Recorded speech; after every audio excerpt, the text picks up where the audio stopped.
नमस्कार साथियों। आज अपन बात करते हैं अम्ल और क्षार के वर्गीकरण के बारे में। लास्ट के वीडियो में हमने अम्ल की सामान्य विशेषताएं और उनकी परिभाषाएं अलग अलग वैज्ञानिकों ने क्या दी थी उसके बारे में चर्चा की थी। अम्ल का वर्गीकरण अलग अलग प्रकार से है और क्षार का भी वर्गीकरण कैसे कि जल में घुलनशीलता कितनी है, प्रबल है या दुर्बल है, उसमें ऑक्सीजन पाया जाता है या हाइड्रोजन पाया जाता है, उसके आधार पर उसका वर्गीकरण किया गया है। समझते हैं ध्यान से, इससे प्रश्न आने के चांसेस भी ज्यादा है। समझे। पहले अम्ल की बात करते हैं। अम्ल जल में पूरी तरह से घुलनशील है या आंशिक रूप से घुलनशील है। उसके आधार पर दो प्रकार के होते हैं, प्रबल अम्ल और दुर्बल अम्ल। प्रबल अम्ल वे होते हैं जो जल में पूर्णतः घुलनशील होते हैं, मतलब 100% आयनिक हो जाते हैं। 100% आयनिक का मतलब यह है कि जब HCl, H2SO4, HNO3 ऐसे अम्ल है जिसको पानी में डालने पर वह हाइड्रोजन और क्लोरीन, हाइड्रोजन और H2SO4 SO4 H प्लस और HNO3 दोनों पूरी तरह से अलग हो जाते हैं। मतलब अब वो H2SO4 के रूप में नहीं रहता, मतलब 100% घुल जाता है। तो इसके कारण यह विद्युत के चालक भी होते हैं। लेकिन कुछ कार्बनिक अम्ल ऐसे होते हैं जो जल में पूरी तरह से नहीं घुलते, आंशिक रूप से घुलते हैं, जैसे एसिटिक अम्ल CH3COOH। इसमें CH3COO माइनस और H प्लस बनता है, लेकिन पूरी तरह से यह नहीं घुलता, आंशिक रूप से घुलता है, इसलिए इनको दुर्बल अम्ल कहा गया है। ये पहला वर्गीकरण है। दूसरा वर्गीकरण वो है कि कुछ अम्ल ऐसे होते हैं जिनमें केवल हाइड्रोजन तो होता है लेकिन ऑक्सीजन नहीं होता, और कुछ अम्ल ऐसे होते हैं जिसमें हाइड्रोजन और ऑक्सीजन दोनों उपस्थित होते हैं। तो इसके आधार पर अम्लों को दो भागों में बांटा गया है, ऑक्सी अम्ल और हाइड्रा अम्ल। ऑक्सी अम्ल वे होते हैं जिनमें ऑक्सीजन और हाइड्रोजन दोनों उपस्थित हो तो वो ऑक्सी अम्ल, और जिनमें केवल हाइड्रोजन तो उपस्थित हो लेकिन ऑक्सीजन उपस्थित नहीं हो तो वो हाइड्रा अम्ल कहलाता है। ऑक्सी अम्ल जिसमें हाइड्रोजन ऑक्सीजन दोनों उपस्थित हैं, जैसे H2SO4 मतलब सल्फ्यूरिक अम्ल, HNO3 मतलब नाइट्रिक अम्ल, H3PO4 मतलब फास्फोरिक अम्ल और HNO2 मतलब नाइट्रस अम्ल। तो इसमें अपन देखते हैं कि हाइड्रोजन और ऑक्सीजन दोनों उपस्थित हैं, इसलिए वो ऑक्सी अम्ल कहलाते हैं।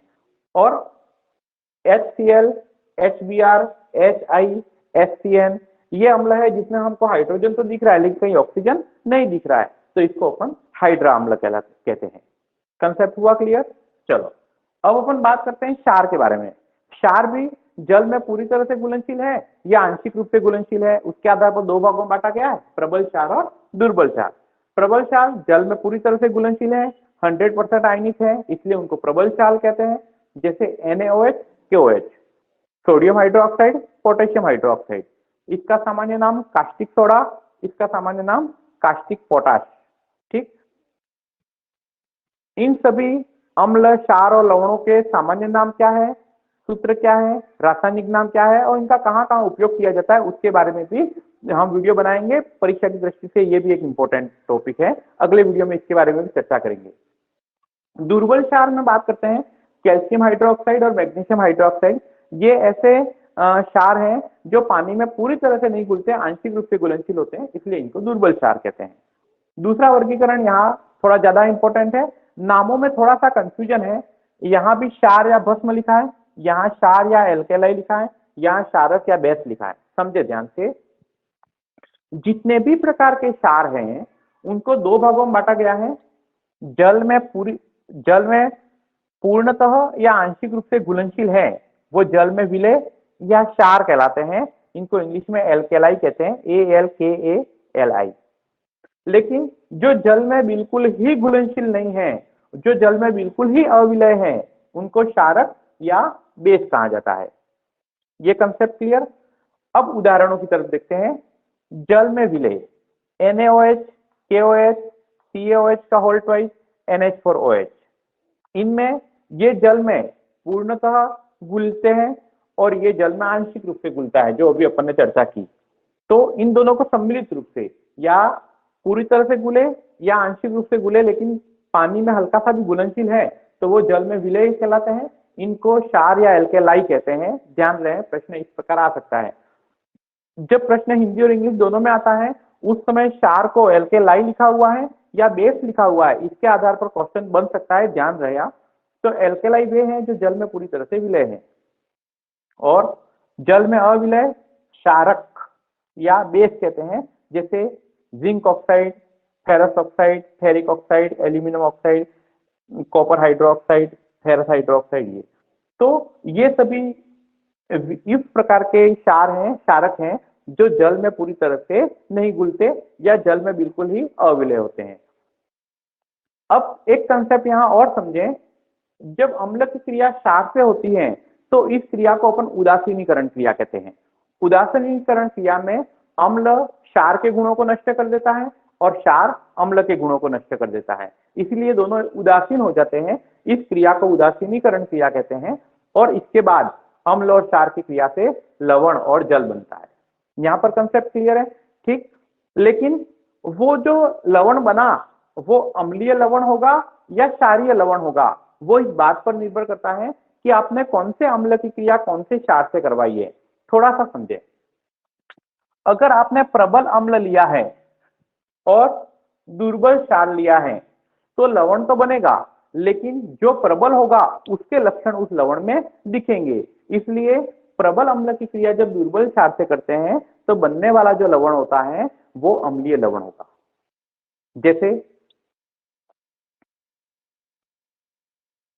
HCl की क्रिया किसी दुर्बल क्षार CaOH के होल ट्वाइस से जब अपन करवाते हैं तो ऐसी स्थिति में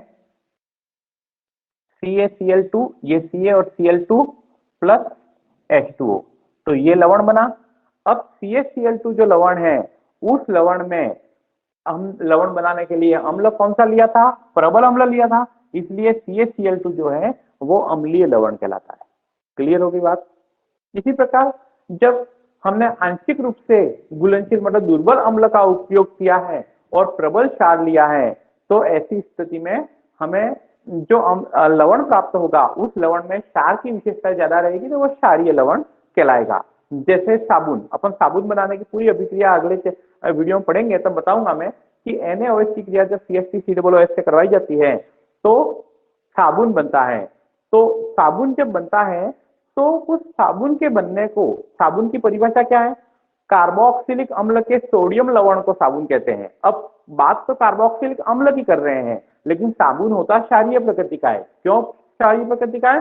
क्योंकि हमने साबुन बनाने के लिए कार्बोक्सिलिक अम्ल के साथ NaOH लिया था, तो NaOH प्रबल है और कार्बोक्सिलिक अम्ल दुर्बल है, इसलिए क्षार अपना प्रभाव दिखाएगा, इससे साबुन क्षारीय होता है।